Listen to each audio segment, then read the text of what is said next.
Alright, so a while ago, my single functioning brain cell thought it would be a great idea to make a Minecraft minigame based on SCP-3008. Sounds fun, right?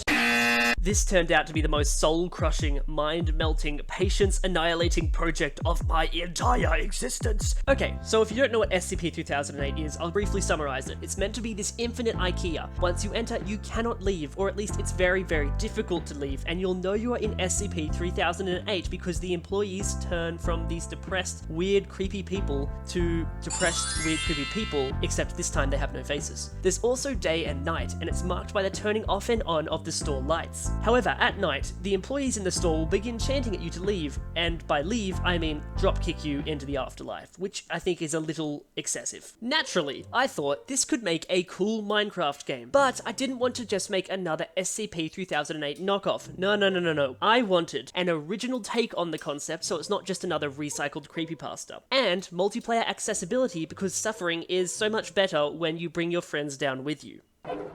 I'm just kind of... It should be fun. Kaboom! We are done planning. Now it's time to get to action. First, I started by creating a simple method of infinite generation. I assumed this would be really simple and it would take me a really short amount of time. No, you foolish person! Do you have any idea how long and time-consuming this will be? I started work on this project in the middle of 2023. That's over 2 years ago, by the way. My first attempt to make the infinite generation was using jigsaw blocks, which are these really cool and fun things. Like, look at this store-like structure I made using jigsaw blocks. So cool, isn't it? You can see how they made this cool square pattern that I really want to incorporate into the game. But if you squint your eyes hard enough when you look at this image, do you see the very small issue? They don't generate infinitely. I'm going to go crazy. That's a month of progress, by the way, out the window. We cannot use jigsaw blocks, never mind. Since that meant that jigsaw blocks were clearly out the window here and on the streets begging for money, I went to jigsaw's block's cousin, structure blocks.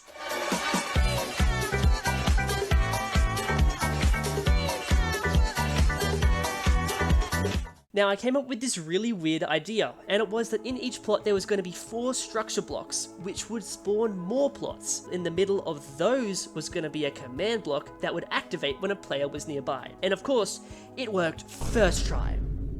No, sorry, not first try, second try. Not second, sorry, third. Fourth, fifth, sixth, nope.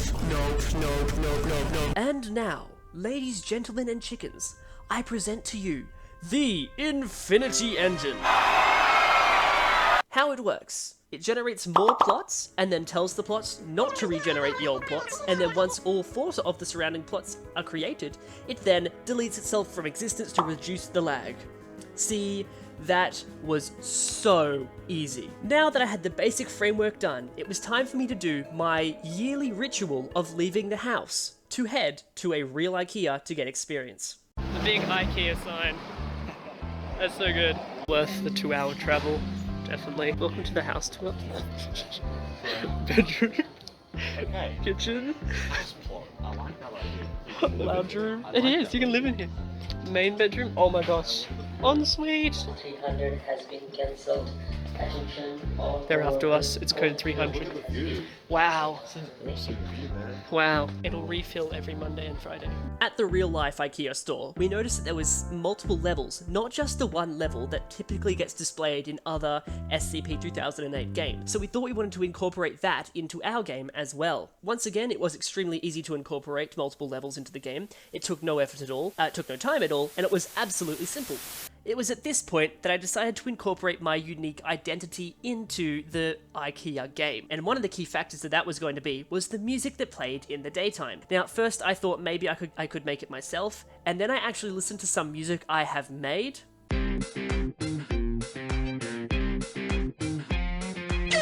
So after I decided that my musical talent was much too sophisticated for this game, I gave my friend the task of developing some music in return for a milkshake. Oh, and he cooked, by the way.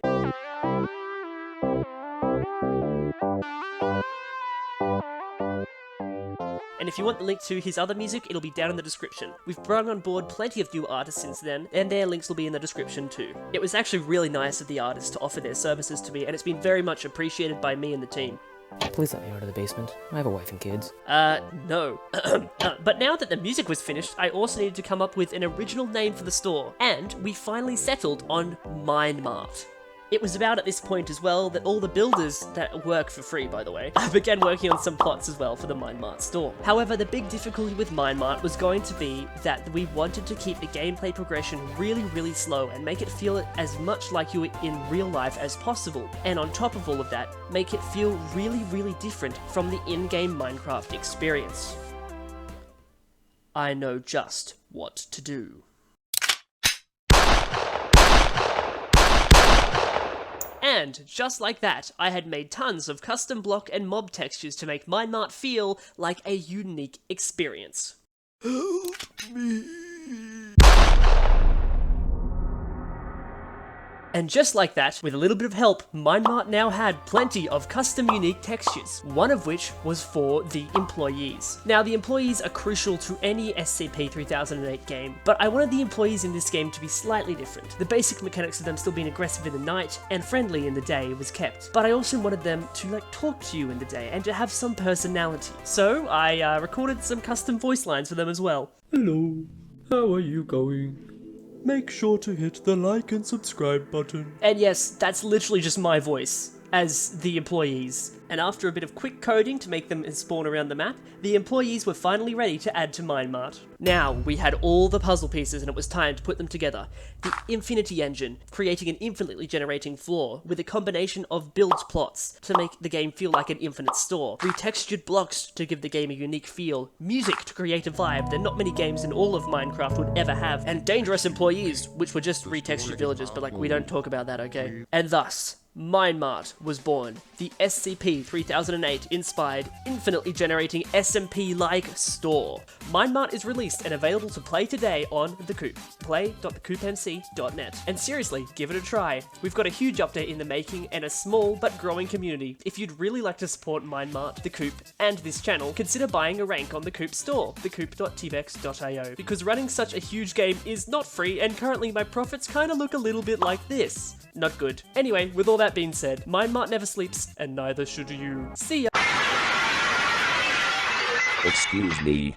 The store is now closed. Please exit the building.